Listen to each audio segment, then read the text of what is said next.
لو انت مدير وبتشتكي ان انت اللي بتعمل كل حاجه بنفسك، خليني اقول لك ان للاسف المشكله فيك انت مش في الموظفين. ولو شايف ان المشكله فيهم لانهم ما بيعملوش الحاجه زي ما انت عايز، فده يخليني اتاكد واكد لك ان برضو المشكله فيك. والحل بكل بساطه هو الديليجيشن او التفويض. وبالرغم من ان الكلمه تبان سهله، لكن تنفيذها صعب على مديرين كتير. عشان كده في فيديو النهارده هقول لك ازاي تخلي الموظفين يشتغلوا زي ما انت عايز عن طريق التفويض. وكمان هقول لك ايه المهام او التاسكس اللي ينفع يتعمل بيها تفويض والمهام اللي ما تنفعش. وكمان هقول لك على البروسيس اللي تخليك تعمل تفويض صح. انا محمد مشالي وجاي لك من سوق العمل.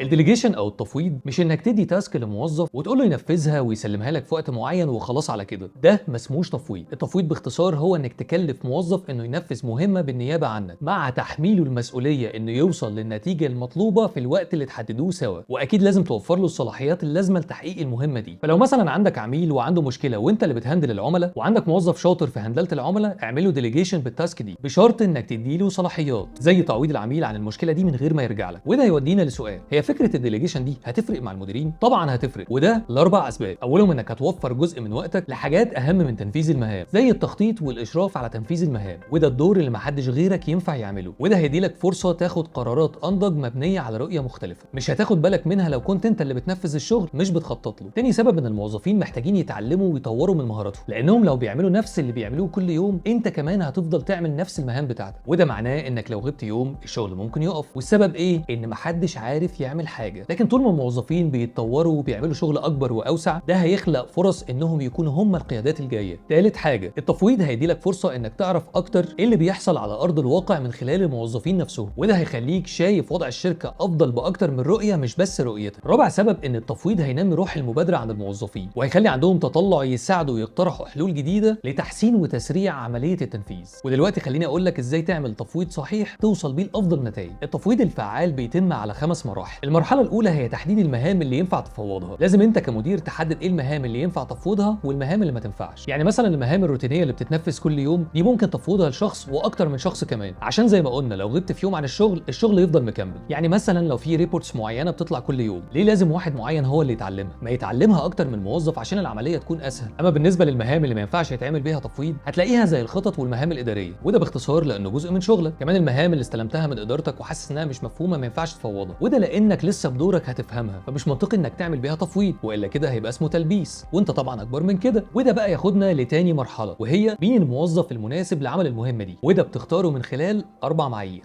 knowledge، skills، motivation، وسيلف كونفيدنس. المعلومات والمهاره والحافز والثقه بالنفس. بالنسبه للمعلومات، لازم يكون عنده المعرفه اللي تخليه يقدر يعمل المهمه دي بسهوله. وبالنسبه للمهاره، هل الموظف ده عنده المهاره اللي تخليه يقدر ينفذ المهمه دي؟ وبالنسبه للحافز، هل الموظف ده عنده الدافع او متحمس علشان يعمل المهمه دي؟ واخيرا لازم الشخص ده يكون عنده ثقه بنفسه وعارف انه هيقدر يعمل المهمه دي. المعايير دي مهمه وانت بتختار الموظف اللي هتفوضه، وللاسف لو في حاجه منها ناقصه مش هتاخد النتيجه اللي انت متوقعها. ودلوقتي بعد ما حددنا المهمه ومين الموظف المناسب، ده يودينا للمرحله الثالثه، وهي تسليم المهمه. لازم كل حاجه متعلقه بتسليم المهمه تكون معروفه، ولازم تكون موضح كل المعلومات بخصوص التاسك دي، والموظف يكون عارف طبيعه التاسك ودوره ومسؤوليته، وكمان تديله الصلاحيات اللي هتساعده ينجز المهمه دي، وطبعا تبلغه انت محتاج تسليم التاسك دي في خلال قد ايه. ومن بعد تسليم المهمه نروح للمرحله الرابعه، وهي الاتفاق على معايير الاداء، ودي لازم تكون بطريقه سمارت. معايير specific, measurable, achievable, realistic وتايم باوند. واخر وخامس مرحله وهي المتابعه والتقييم. لازم تتفقوا على وسيله تتابعوا بيها وتعرف من خلالها وصل لايه، وكمان تعرف منه لو محتاج مساعده منك. والكلام ده كله لازم تختار له طريقه متابعه زي الميتنج او تليفون. اهم حاجه ان الوسيله دي تقدروا تفهموا بعض من خلالها، عشان ما تلاقيش ساعه التسليم حاجه مش مظبوطه ولما تكلموا فيها يقول لك اصل انا كنت فاكرك تقصد كذا. الخمس حاجات دول لو عملتهم صح وانت بتعمل تفويض لاي مهمه، اقدر اكد لك انك هتلاقي الوقت اللي تقدر تشوف بيه شغلك صح، وكمان تقدر تعمل بالانس ما بين حياتك وشغلك، وما توصلش للاحتراق الوظيفي اللي كلمتك عنه قبل كده. في معلومه صغيره بس عايزك تعمل حسابك فيها: موضوع التفويض ده بياخد وقت في البدايه، لانك لسه هتعلم الموظف ده الحاجات اللي ناقصاه، فما تستعجلش النتائج. ودلوقتي عايزك تعمل سيف للفيديو ده عشان هترجع له تاني. وعايزك كمان بعد ما عرفت ازاي تعمل افكتيف ديليجيشن تقول لي في الكومنتس ايه اكبر غلطه وقعت فيها وانت بتعمل ديليجيشن للموظفين بتوعك، وهتصلحها ازاي. ولو عايز تسلك اكتر في سوق العمل، تابعني على كل المنصات: يوتيوب، فيسبوك، انستجرام،